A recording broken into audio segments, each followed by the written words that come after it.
दर्शक बंधु नमस्कार। तांत्रिक ज्ञान ओडिया एक्सेवन को आपको स्वागत। दर्शक बंधु समस्त जय जगन्नाथ। आशा करुँच आपण मैंने समस्त भल थे। दर्शक बंधु मु बेसी कथा कहेनी, मु टॉपिक उपरू डायरेक्ट आसूची, आपण मैंने शुणु। दर्शक बंधु आज आम कथा शत्रु मुख स्तंभन विषय।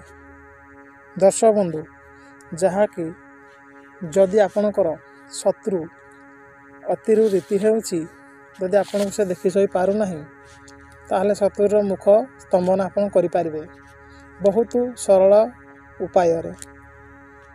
आ गुटे कथा दर्शक बंधु, जदि आपणकर थाना किंबा कोर्ट कचेरी जदि आपणकर शत्रु आपन नार केस करिसी, ताहले भी जदि आपन एही विद्याटी प्रयोग करिवे, ताहले तार मुख स्तंभन हेई रहइबो। से कथा ही कहि पारिबो नाही आपणक उपरकू। सही विद्याटी कौन? दर्शक बंधु